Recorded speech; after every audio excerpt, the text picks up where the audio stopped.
Hey, what's up, guys? This is Sheng here. So today's daily challenge problem number 665, a non-decreasing array. Okay, so you're given like an array nums and with integers, and your task is to check if it could become non-decreasing by modifying at most one element, right? So pretty straightforward, right? I mean, for example, we have 4, 2, 3. Obviously we can change this 4 to a smaller to a non to a number that's not greater than 2, right? That's why, for example, 1 or 2 is fine. That's why this one is true, but this one is not, because for 4 and 2, we even though we can fix those things, but for 1, there's no way we can change that, right? So this problem, it seems pretty straightforward. It seems like we just need to check, if we have ever uh, ever seen like a decreasing pair before. If it is, then if we saw a second time, right, then we know, okay, we simply return false. Otherwise, we return true, right? But the problem is that when we see the first pair, right, we have two options to make. I mean, to make this non-decreasing pair into a decreasing into like an increasing pair, right? For this one, we have 4 and 2. We can either change 4 to 2, or we can change 2 to 4, right? Either could be this, right? Or it could be this. But for this one, we know, okay, this 3 is obviously greater than 2. That's why this one is the only option here, But if we have like maybe a little bit complicated scenario, let's say we have um, 3, 4, and 2, and then we have another one like 5, something like this. Okay, so 3, 4 is fine, right? Because this one is it's increasing, right? So it's not non-decreasing. So when we see a 2 here, again, we have two options. We can either change 4 to 2, or we can change 2 to 4. But for this one, we cannot change 4 to 2 because we have another 3 before 4. Right? If we change this one to 2, then basically it's a violation. So that's why for this one, we can only change this 2 to 4. Right? So that's why we have to basically treat this different condition separately, you know. And our idea is that we should use like a greedy approach here. Basically, when we see a decreasing pair of numbers, we want to change that pair into as small a number as possible, so that we for the future numbers we have a better chance to satisfy this non-decreasing condition here. That's why when we see like 4, 2 here, we should always change this 4 to 2, so that later on, if we have a 3 here, of course, this one will satisfy this one, because the smallest number, 2 is smaller than 4. So that's what after changing this 4 to 2, the current smallest number is still 2. That's why we have a better chance to satisfy the next number, right? So yeah, I think that's the basic idea here. So basically we want to change the number to a smaller number between these two numbers, right? Whenever it's possible. But if it's not possible, to change this one to a smaller number, then we have no other choice but to change this one to a bigger number. And when is that gonna needs to happen? Is whenever the this one, the skip number is greater than the current number. That's when we have to change this number to the greater number, which is this one, right?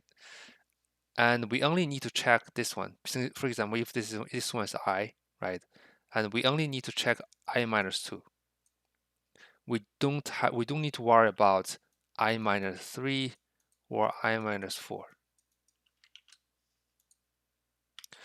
So the reason being is that we know from I minus 2 to I minus 1 is increasing. It's non-decreasing, right? It doesn't really matter what I minus 3 and I minus 4 number is. All we know is that I minus 2 will be the I minus 1 will be either equal or greater than I minus 2, right? So that if we have a I here, so if I is smaller than I minus 1, then all we need to check is that if the I minus 2 is greater than I. If it is, then we know we cannot change I minus 1 to I, because if we do that, the I minus 1 will also be smaller than I minus 2. And this is the only condition, right? When we need to change the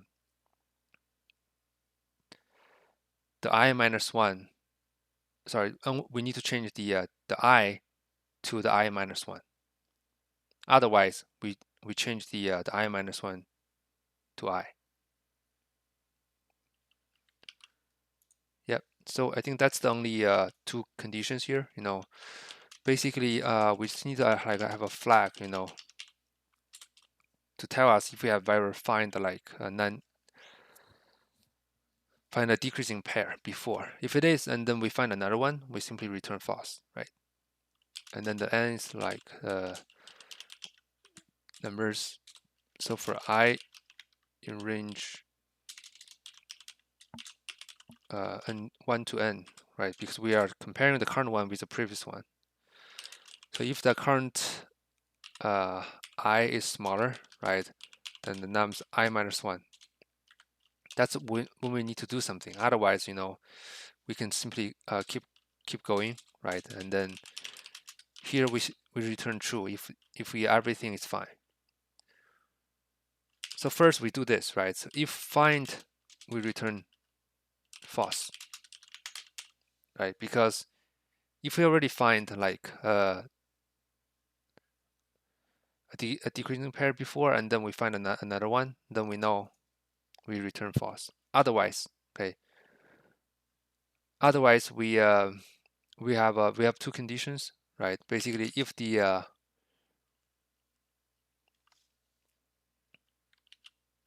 so we check the 3, 4, 2, right? 5. We check if the current one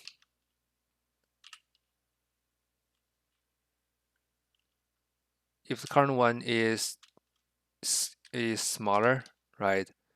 Then the nums I minus 2, right? Then we know we need to assign the numbers I, right, with the numbers I minus 1, right? But okay, so keep in mind that since we're doing the I minus 2 here and we're starting from 1 here, right? And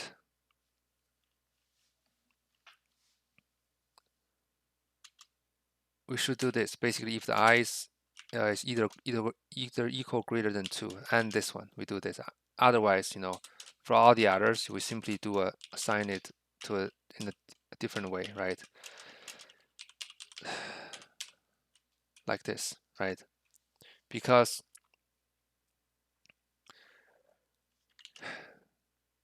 if it's like 4, 4, 2 in this case, right? So obviously we want to assign it, we want to change this 4 into 2. That's why, you know, for everything else, it's going to be fall into this one. Basically, we update the previous one, right, with the current one, which is the smaller one.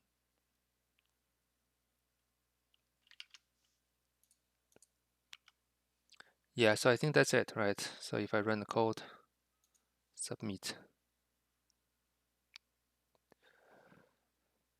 Did I? Let me see. Oh, I forgot to set this find into true here. I think that's why. Okay. Yep. So that's it, right? So basically, what we're doing here is that, you know, so this one, okay, since nums I is smaller than nums I minus 1, this one will always give us like a smaller number, which is the ideal case, right? That's why, you know, we'll always try to do this whenever it's possible, right? But there's like a certain condition that we cannot do this.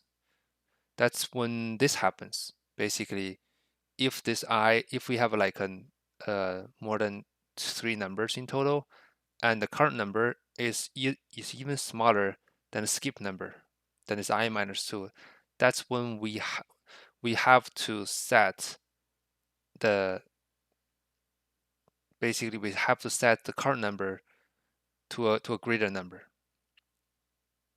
because that's the only way we can make sure from 0 to I sequence are like a non-decreasing sequence, right?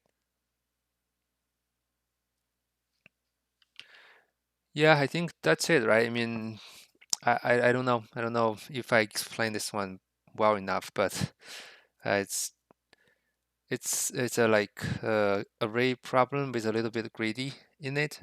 Basically, we every time when we see a, a